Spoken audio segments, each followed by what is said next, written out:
Tuesday morning இன்னைக்கு காலையில பிரேக்ஃபாஸ்ட்டுக்கு உளுந்த கஞ்சி வந்து ரெடி பண்ணியிருந்தேன். உளுந்த வந்து ஒரு 1/2 மணி நேரம் போல ஊற வச்சு எடுத்தோம் அப்படின்னா, ஒரு 10 நிமிஷத்துலயே வந்து பிரேக்ஃபாஸ்ட் வந்து ரெடி ஆயிடும். உளுந்தங்கஞ்சி ரெடி பண்றதுக்கு நான் 1/4 கப் போல வெள்ளை உளுந்து வந்து எடுத்திருந்தேன். நல்லா அலசிட்டு ஒரு 1/2 மணி நேரம் ஊறினதுக்கு அப்புறமா தண்ணியெல்லாம் வந்து வடிகட்டிட்டு மிக்ஸி ஜார்ல சேர்த்து கூட 2 ஏலக்காவும் வந்து சேர்த்துட்டு கொரப்பா அரைச்சு எடுத்துட்டு வந்துருங்க. அதுக்கப்புறமா வந்து பார்த்தீங்கன்னா, நம்ம ஊற வச்சிருந்தோம் இல்லையா? அந்த தண்ணியவே வந்து சேர்த்து நல்ல ஸ்மூத்தான பேஸ்ட்டுக்கு அரைச்சு எடுத்துட்டு வந்துருங்க. அதுக்கப்புறமா நம்ம எதுல வந்துட்டு உளுந்தங்கஞ்சி ரெடி பண்ண போறோமோ, அந்த பாத்திரத்துல வந்து சேர்த்துட்டு, கூடவே வந்துட்டு 1 டம்ளர் அளவுக்கு தண்ணி, 1 டம்ளர் வந்து காய்ச்சி ஆற வச்சின பாலும் வந்து சேர்த்து நல்லா வந்து மிக்ஸ் பண்ணிட்டு, ஸ்டவ் ஆன் பண்ணி நம்ம ஒரு மீடியம் ஃப்ளேம்ல வந்து குக் பண்ணி எடுத்துக்கலாம்.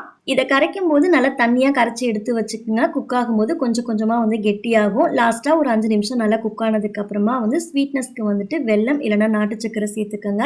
நான் நாட்டு சர்க்கரை வந்து 4 ஸ்பூன் போல வந்து சேர்த்துக்கிட்டேன். தேவைப்பட்டதுன்னா இதுல கொஞ்சமா வந்து தேங்காய் துருவலும், கொஞ்சமா நட்ஸும் வந்து சேர்த்துக்குங்க. டேஸ்ட் சூப்பரா இருக்கும்.